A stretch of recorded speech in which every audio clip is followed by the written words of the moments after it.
So, hi Tahir. Can you hear me, Tahir?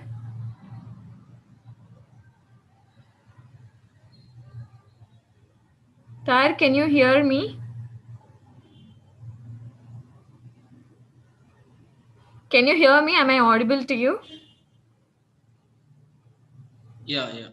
Yeah, okay. So, hi. Hello everyone. So, today we have Tahir with us to teach us economics. So, he is an alumni of Azim Premji University. He has done his bachelor's in economics, and now he's doing MA in economics. So now you're gonna have a really great session with him.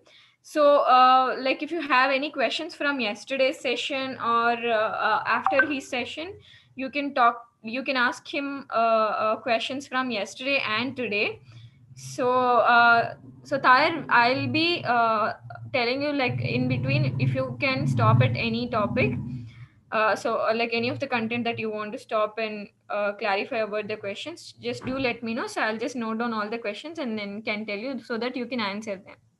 Yeah. Okay. And so yeah, it will be great. Like, if you can actually introduce yourself and also share few experiences of being at APU. Yeah. Thank you, Srija.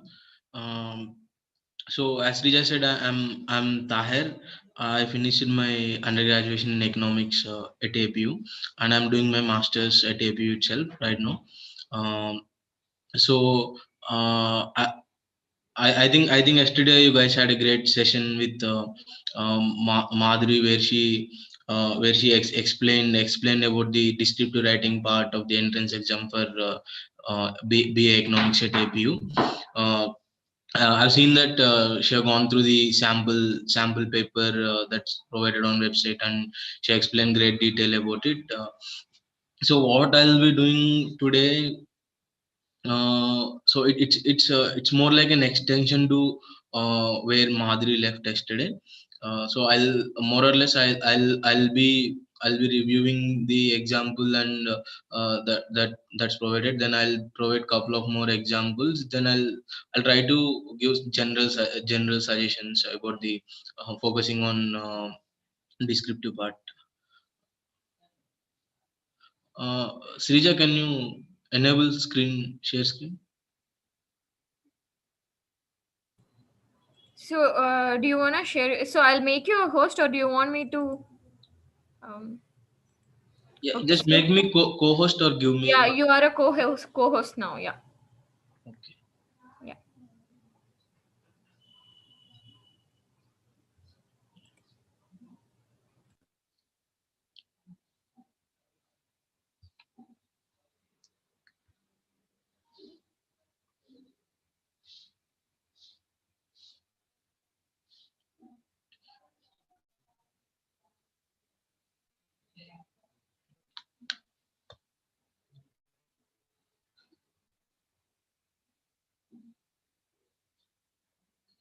Uh, Srija, can you see the screen presentation? Yes, yes, I'm able to see it. So it's Uh, presentation on examples of APU UG economics entrance. yeah, okay. Yeah. Yeah, so I'll start. So before I start, if you have any questions regarding anything about what I'm talking, or in general about the entrance or about economics at APU, anything related, you can post on YouTube live chat, and Srija will update me. I'll try to answer those questions. Okay. Yeah. Yeah, so as I said, this presentation is just an extension to what happened yesterday.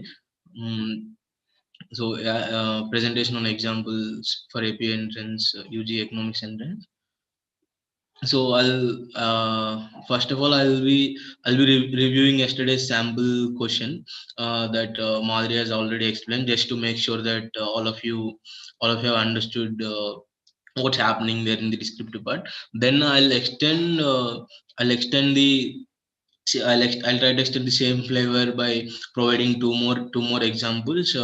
Then I'll try to give few suggestions on reading that I think might be related to this descriptive part, and help. I think it will help you help you with writing for that descriptive part. Yeah. So first of all, let's go through yesterday's. Yeah. Srija, can you see the graph? Yes, I can see the graph. Is there a chance where you can zoom it little more? Yeah, one second. Is this fine? Um, no, I think the one initially you've done was only better because this is not a complete. It's not showing a complete graph. One second, one second. This one? Yeah, it's better. Oh, okay, cool. So I'll just go over yesterday's sample paper which was already presented by Madhuri.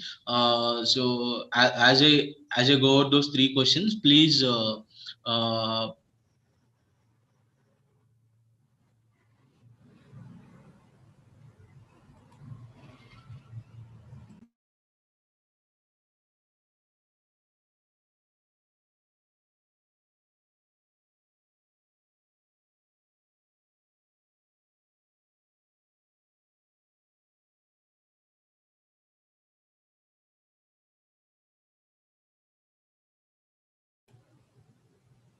Tahir, Tahir, are you able to hear me?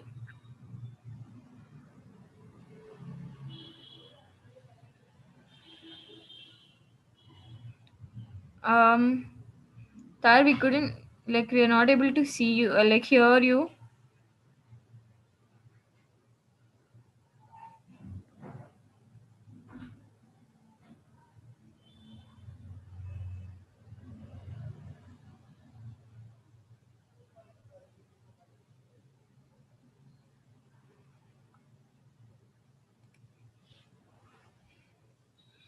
So, hi everyone. I think there has been a small technical glitch, I think. So, let's wait for Tara to join again. Um, yeah, so until then, I would like to update you guys on the session today evening at 5:30. It's mandatory for all the applicants, irrespective of your major subject. So, all of you have to attend that session, and also so we are mostly going to answer all the questions you have regarding your entrance examination. It's not going to be a subject related what I mean, it's not going to be like a theoretical session. It's just it's just whatever the questions you have, we'll be answering them. And also, as I said, we have few good things to tell you all. So there are two good things that are going to happen. So I want to update you all on that. And yeah, so that's all. And so please do join the session in the evening at 5:30 p.m.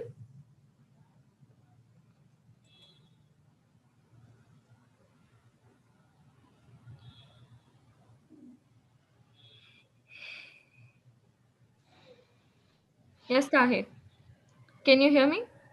yeah. So, sorry, I lost my internet connection. Yeah, Can you again make me co-host or? yeah, I am making it. Yeah, now you are a co-host.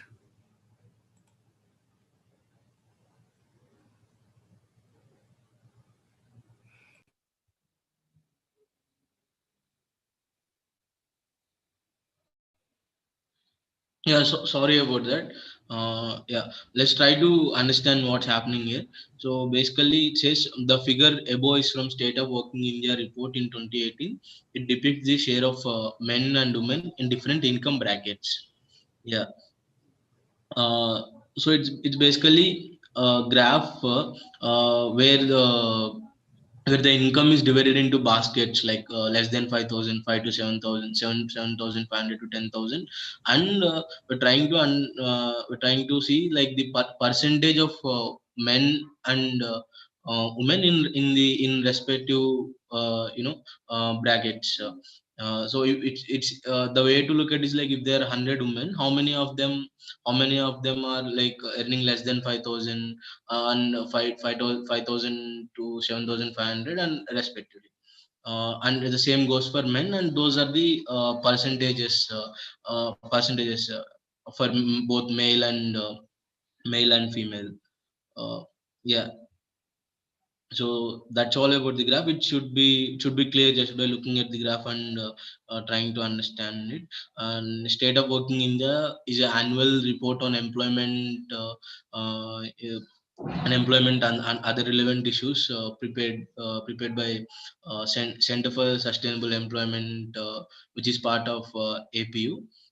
You can download the full report from internet and try to look at it.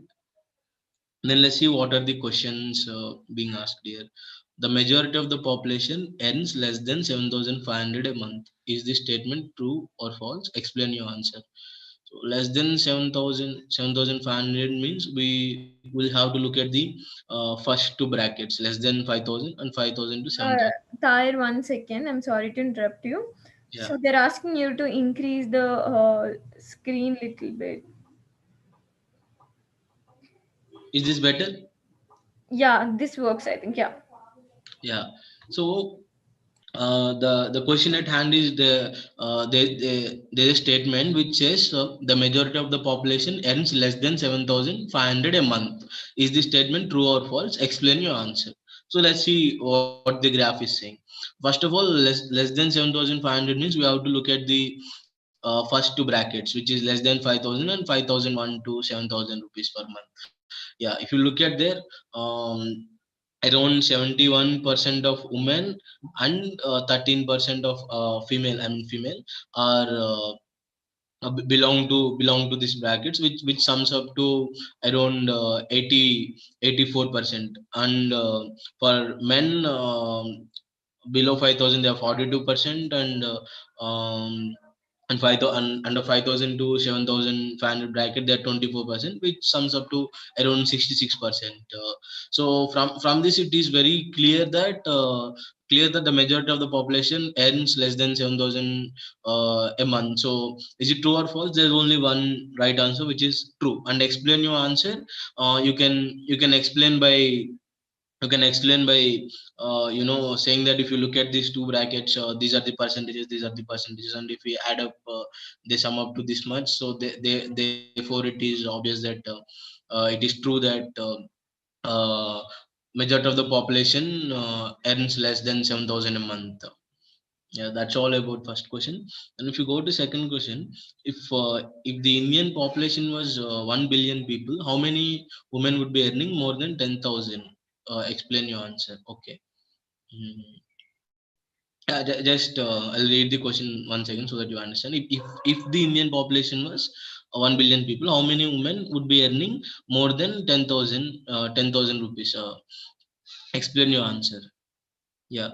So they're given a hypothetical situation where uh, we have to assume that, let's say, if women, there are 1 billion women, how many of them would be earning more than 10,000? So we just have to calculate the percentages which are more than 10,000 only for women, which are 4.68%, plus 2.83, plus 0.28, plus 0.04. So if you calculate all these percentages,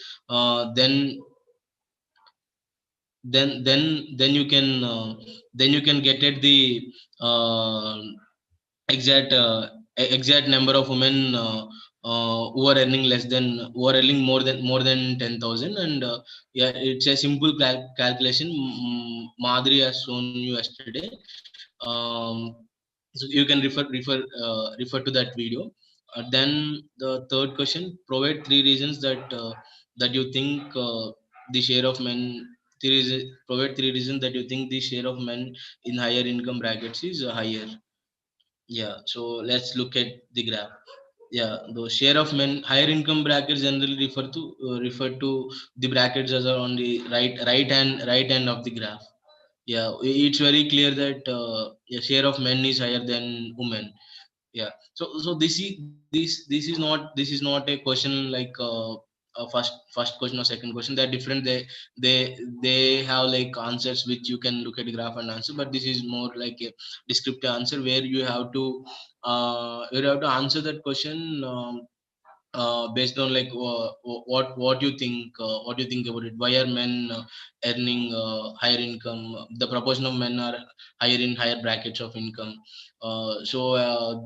As Madhuri listed out yesterday, there can be a lot of reasons for that, because of gender discrimination, or because of because of negligence of providing education to girl children. That is common in Indian societies. Then because of cultural factors, because of all these things, that might be the case. So you just have to write any three reasons that you think might play a role for this for this difference of proportions in higher brackets of income. Yeah, that's all. Yeah, that's all about this. Just take a minute and see if you have doubts. More doubts, I'll try to address them. Otherwise, I'll move to the examples that I've created. Yeah, examples are more or less they are same flavor. They'll just give you the flavor of how this sample is.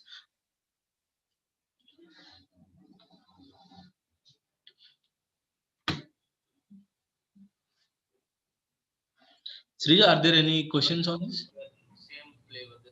So there are no. I mean, there is one question where they're asking how many lines can we write for descriptive writing part for Okay. economics. Okay. Yeah, I see that there is, I mean, there isn't really anything, any Word conditions, limit, yeah. a word limit here, but I can give general suggestions on that.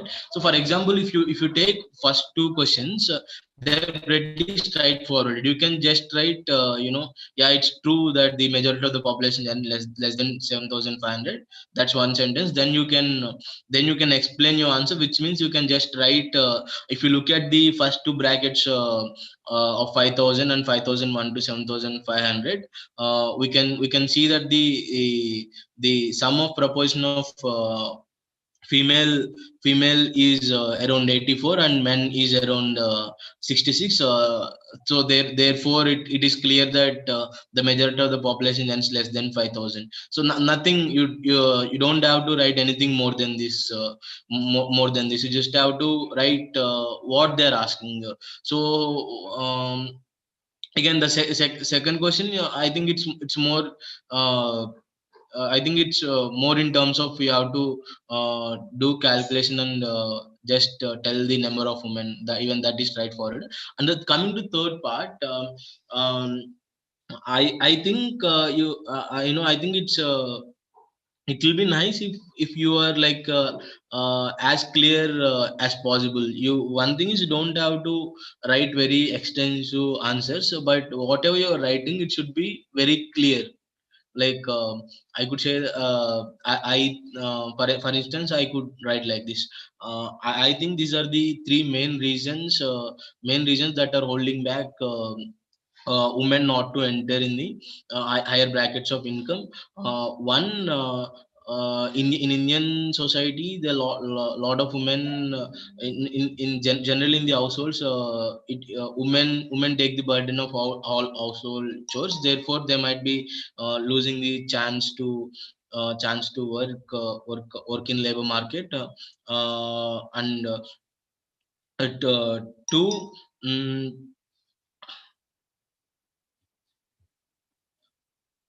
yeah, and two, there are a lot of cultural factors, where for instance, in a lot of society, in many societies in India, people think that it's a men's role to earn income, and it's their role to safeguard the women and like this. So it is possible that because of this cultural factors, women are being held back. So yeah, yeah, so you can provide more one or two more reasons like this. In some, I don't think there is a limit here.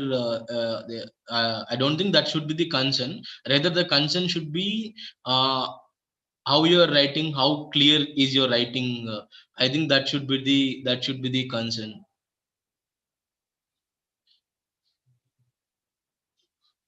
Am I clear? If not, please follow up on this. Please ask more.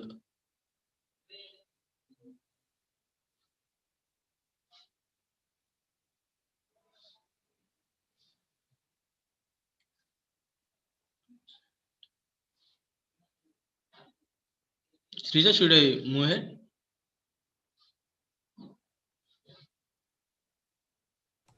Yeah. So um, yeah, they're saying it's clear only. I'm just scrolling up also if they asked anybody, if they asked any question. Yeah, yeah, But please. no. Okay, I'll go back to the presentation. So in the exam, is it only these type of questions or any other questions? What do you expect? Like they're asking from your. Yeah. So as I was telling, this is a new thing that got introduced like last year, or this year. So I can't really tell you that only only graphs will come, or this year you might get tables. I can't tell you like that, but my by looking at the sample paper, my sense is that it will be the level of difficulty, or the uh, the kind of questions would be similar. So I don't think it should be a problem. So yeah, so that's why I've tried to provide two more examples, somewhat similar to the sample paper, so that you get a general gist. Again, I'm not telling that these will definitely come. I'm just trying to provide examples so that you get a general sense. That's all. So yeah, we have reviewed the sample question. Now I'm moving it to two examples that I have created. Mm. Uh, Srija, is the table clear and visible? Should I change anything? Please let me know. It's clear. It's clear. Okay, so let's try to understand this table first. Then we'll answer three questions based on this table. So it says gender versus average total earning. So it's basically table where male average earnings, like if there are 10 male, you take the mean of all their earnings, that's the average. Then may um, similarly for not male, which includes female and other genders. Yeah, so that's all the table is saying. The other things source of periodic labor force survey. So it is one of the data sets that available on public domain. I made this table using that data of 2017 and 18 version of the data. Mm, uh, that's all. The table is quite simple. It's just telling that on average male earn 8,370 rupees, on average not male earn 3,808 rupees. Okay, now let's see possible questions for this table. The first question: what is the gender wage gap in terms of total earnings? I'll repeat the question again twice. What is the gender wage gap in terms of total earnings? Total earnings is this variable, this thing, this blue, this thing. So the question is, what is the gender wage gap in terms of total earnings? Um, I guess the question is clear. Now I'll go back to the table. Uh, yeah, take a minute and please go ahead and try to see if you can answer the question.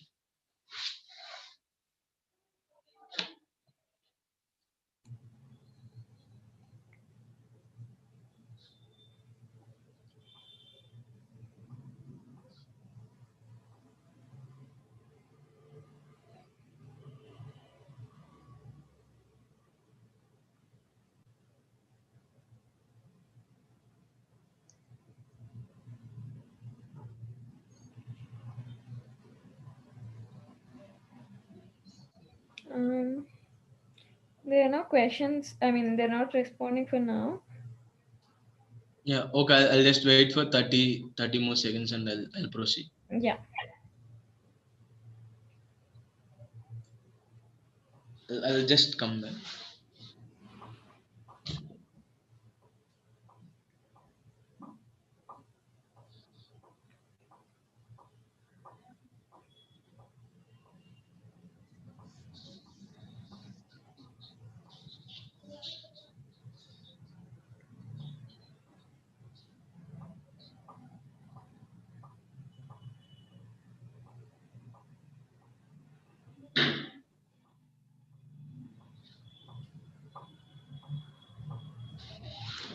Srija, are there any answers? Should I go ahead? So somebody answered 5,000 is a gender difference. Mm, okay. Yeah, I think that's the rough answer. I'll just go to the more precise answer. Yeah. Okay. So basically, gender wage gap, as the meaning is the word itself, like the wage gap between the gender. Here we have two categories of gender, male and non-male. So what's the difference between them? Which is a simple, simple separation of what are male earning and non-male earning. 8370 minus 3808, which is 4562 rupees. So that's the wage gap. No, the second question, so the second question is like very similar to first question, except this time I'm asking the gender wage gap in terms of percentage. Okay. The question goes like this: what is the gender wage gap percentage in terms of total earnings? Yeah, I'll just show you a infographic image that yeah. So this is example. This is example of how to calculate that thing. So basically here, if you see the this thing, the uh, 36 euros minus 24 euros, this is the gender wage gap. So here you're trying to see this, you're trying to convert this into a percentage. So you just multiply that with 100 and divide it by the, you know males median earning here, then you'll get the percentage. Yeah, so I did this for this table, which is so this is the gender wage gap. Then I just converted it that into percentage. This percentage is with reference to this male's average total earnings. So which means that there is 54.5 percentage gender wage gap.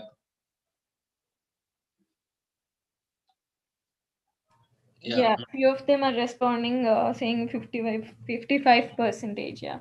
yeah, nice. Yeah, yeah, roughly 55 percentage. That's about it. That's the right answer. Yeah. Yeah. Now moving on. So again, I've written this question based on the sample question paper, since they were asked one question which is more descriptive in nature than the other two.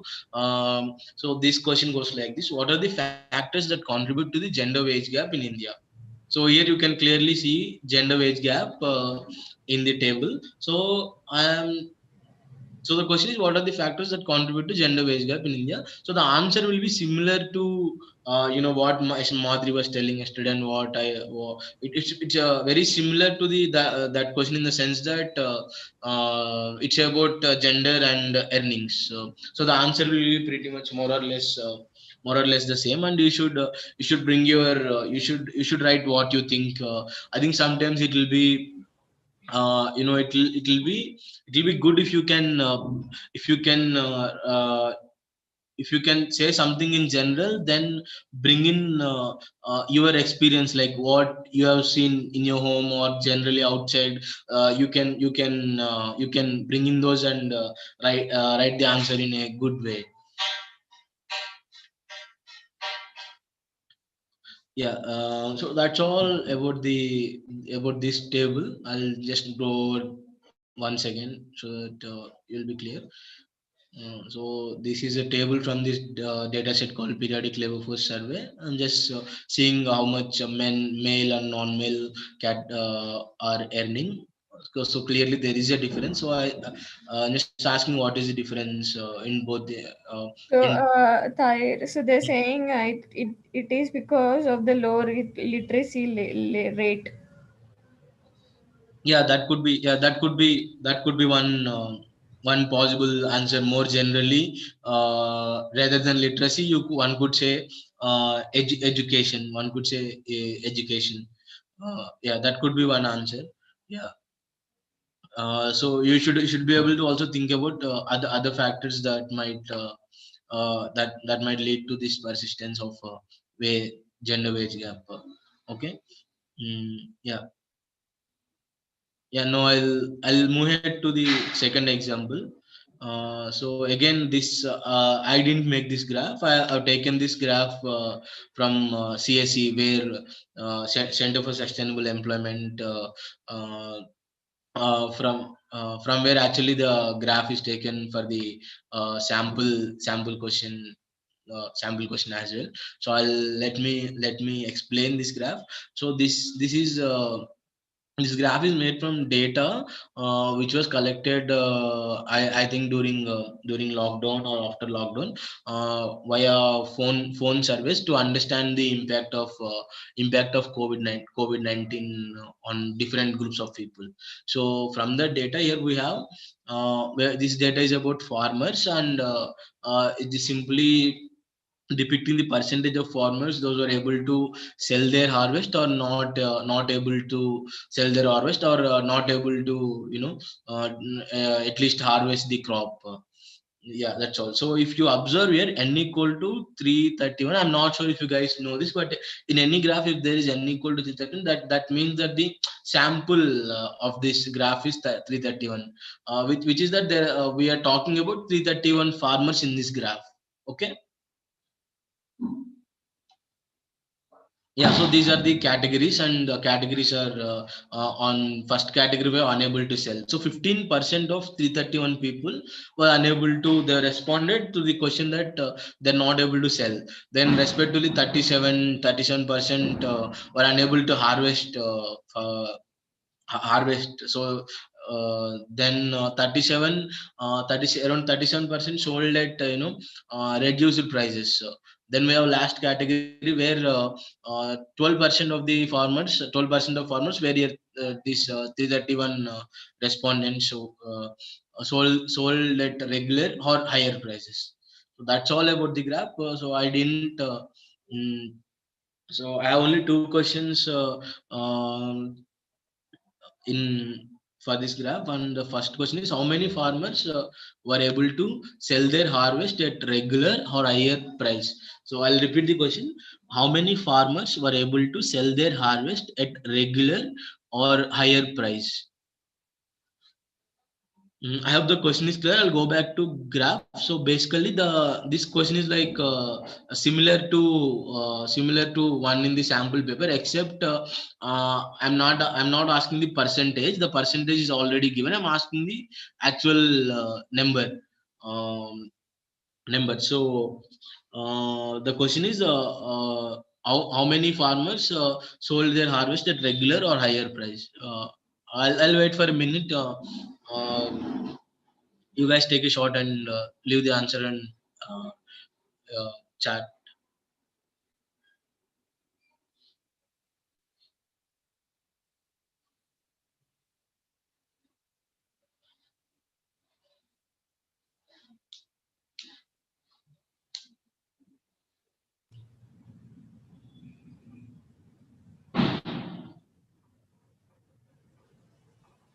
Uh, they're saying 12, Yeah, that is given in the graph like 12%.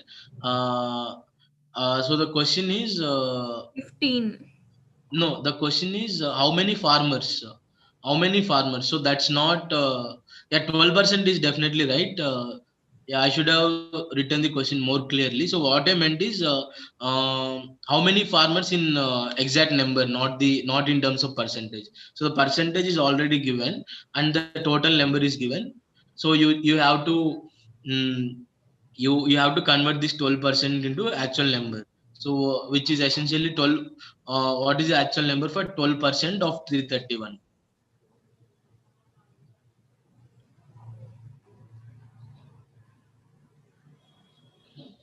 Yeah, I'll just go to the answer. Yeah, so around 39 farmers were able to sell their harvest at regular or price higher than that. So this is one of the way to calculate that. Yeah. So yeah, that's all. Then second question. This is more towards more descriptive than to do with the understanding from graph. Also, what are the potential policy measures to help farmers? Yeah, so this is similar to that.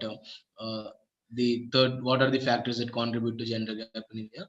So you just have to think what government could do to help farmers in this crisis. They're not able to sell, they're not able to get fair price. So to address these issues that are depicted in graph, you just have to write what you think might help farmers and what government should do.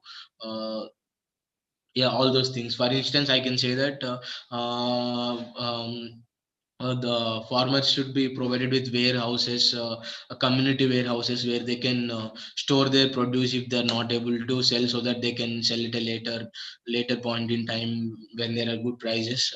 That could be one way. Then there are many other reasonable policy measures. I'm sure you guys know MSP, minimum support price. One could say that minimum support price should be extended. It should be available to more farmers than it is right now, to extend the support from government side. Yeah, all those things.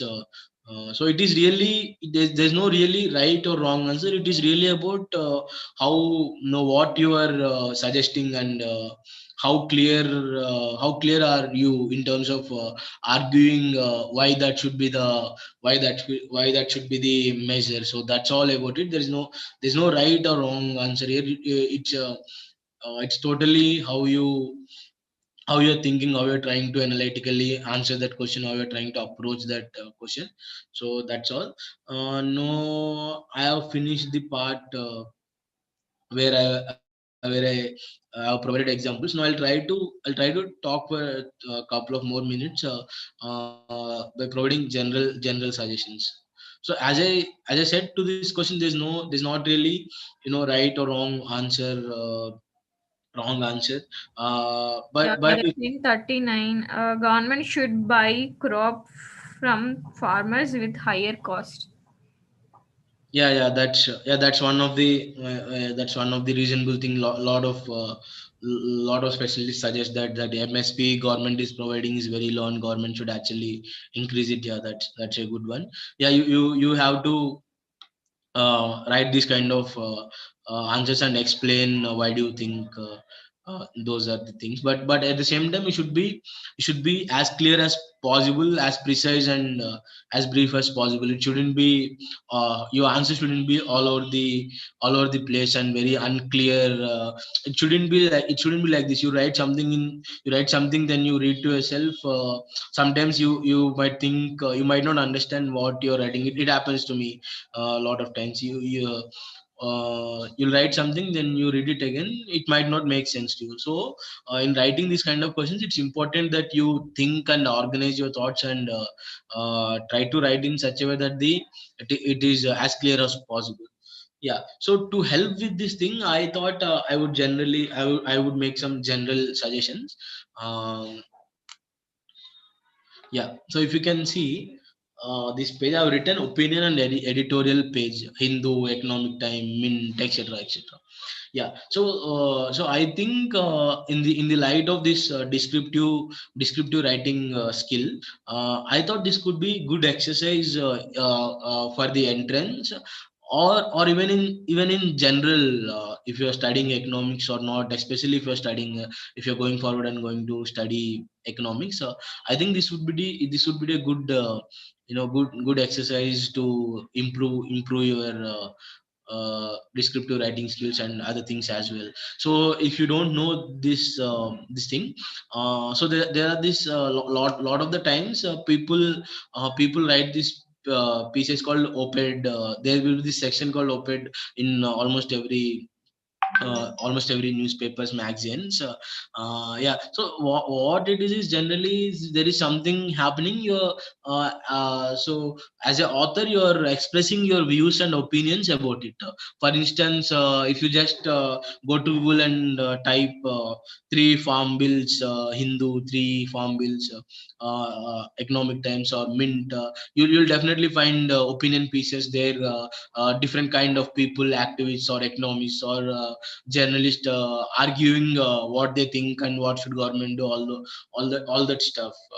Yeah, so this is all about oped. So you can literally find these things on any like the any topic, in economics or in general too, like the current politics or all those things. For instance, you could find on poverty, inequality, wages, urban, rural, manrega, all those things. So yeah, the most of the times they are simple and understandable. So they'll help you to one, to see how people are writing stuff and arguing for what they think and how they are organizing their thoughts on paper.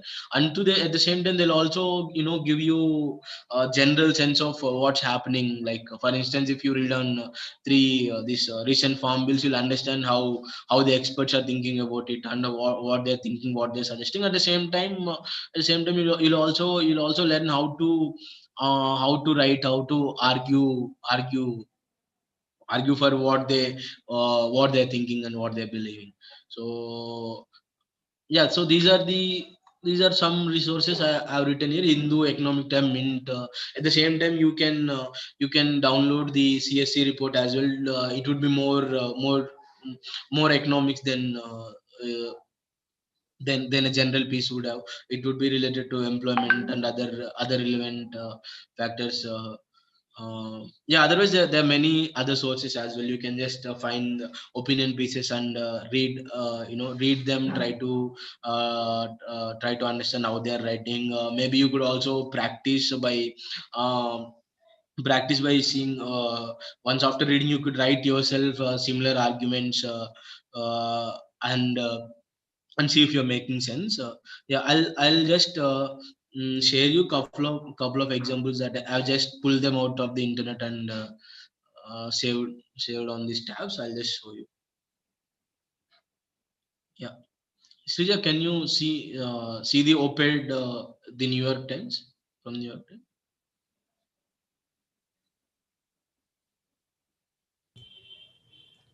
Yes. Yeah, okay. Yeah, so this is something I pulled out from the New York Times. So the title of this piece is "Why Aren't Indian Women Working?" Yeah, Can you zoom it? Zoom. One second.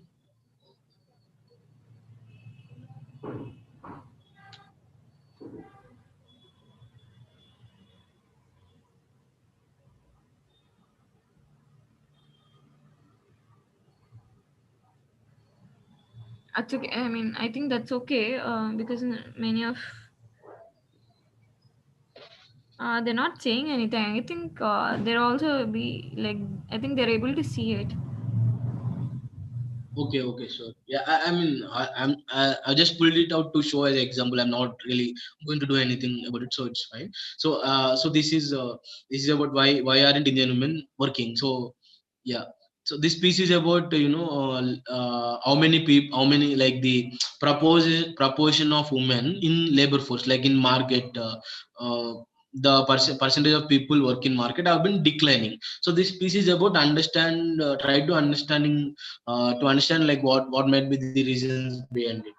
So see, there are some statistics.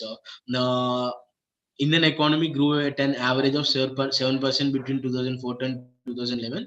Its female labor force participation fell by 7% points to 24% from 31%. So it's saying that the country is growing, like the growing. This is the GDP is growing, but the labor force participation of women has been declining. So and again, despite rapidly increasing educational attainment for girls and declining fertility, the International Labor Organization in 2013 ranked India 11th from the bottom in the world in female labor force participation.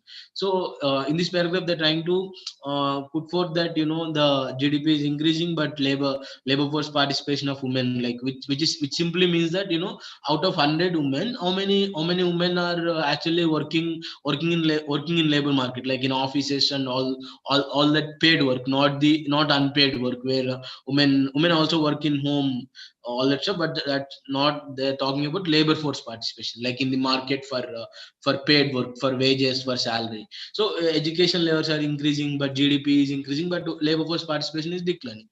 So in the moving ahead in this piece, the author will try to understand why that's the case. By then he or she will conclude, based on those thoughts. He will give some concluding comments. So yeah, so these are basically opinion pieces, where they might use some data, little data or no data, but they argue for something that is contemporary, or something that is very important and general in nature. For instance, this is one more thing from Mint, which says long run trends in rural wages, which is to do with mm, which is to do with wage, how much like the wage rate in rural India, what is happening to them, are they decreasing or increasing? Supposedly they are decreasing. So this piece tries to understand why they are getting decreased. So all those things. So we can see there are a lot of not a lot of the data supporting those arguments and reasoning to understand why that is happening. These are graphs as well. To read graphs, try to understand graphs and see how the author is using those graphs to argue about the topic at the hand, which will again similar to the descriptive entrance part. Mm, yeah, these are, I just pulled it out to just show you. So this is one piece on gender pay gap and why it is so wide. So there's a lot of gender gap, wage gap in India. So this piece tries to understand why that is the case. Again, there's data to back up the arguments that the author is trying to make. Yeah, so you can pretty much find op-eds from standard newspapers, magazines, and websites to learn how they are using data, how they are arguing, how they are organizing their thoughts. So all those things, which I think will definitely help in descriptive part of the entrance exam. And more than that, I think they're also like good exercise, even otherwise. To develop your reading and writing skills in general, and also to know about contemporary things that's happening around you. Yeah, that's all. Yeah, that's all I have to say. So please go ahead and ask if you have, if you have anything related to the presentation or entrance. I mean, I'll try to answer whatever I know. There are no questions for now. Yeah. Mm. Yeah, you can ask me later as well. I can share my contact. You can ask if you have any doubts related to economics. How is economics at APU? Otherwise, Tahir, can I add you on economics group? Yeah, yeah, sure. Yeah, Yeah, so that yeah, they can ask you questions. yeah.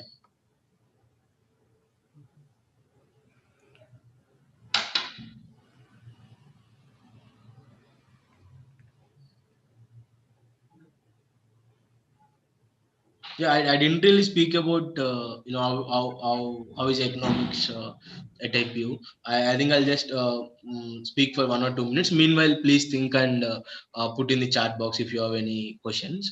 Yeah, so I studied my plus 1 plus 2 in Hyderabad. I studied the state board, Telangana state board's economics during plus 1 and plus 2. If there are students who did that, they sure will know about those textbooks and uh, the content of the textbooks. My opinion about those textbooks are those are really outdated, and at least my sense while I was studying was I didn't really understood what economics is and how to connect the economics that is happening in classroom to the real world or to the policy, how government using these things. I really did not understand that. So in that sense, those textbooks are outdated, and the they're not, they don't really tell you how economics is used, and it's a little dry in that sense too. So here at APU, I've gained so much knowledge about what is economics, how it is, how it affects our day to day lives, and how it is used in policy making, policy making, and how it is relatable to markets, what's happening, what's happening around us, how it is helpful to understand deeper concepts like poverty, inequality, employment, why is growth, like why some countries are poor, why some countries are not poor, not so poor, why they are developed and why we are lacking back, like we in the sense like India and other developing countries. So in that sense, the program, if I have to sum up the program in one line, it really connects the bridge that I missed in my intermediate economics. It really brings the relevant real world issues to the table, and it will help you understand the complex world, and give you good skills to understand and form your opinions, and to study further. Yeah, I mean, this is like in brief. So if you guys want to know more about like the courses, how teaching happens, and otherwise, outside academics, all those things, you can get in touch with me. I'll be happy to help you with your confused with something, or if you want some, I'll be happy to provide information.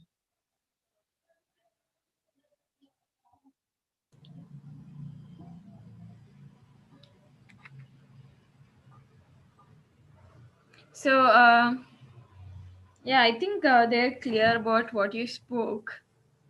So I'm anyway gonna add you onto that economics group.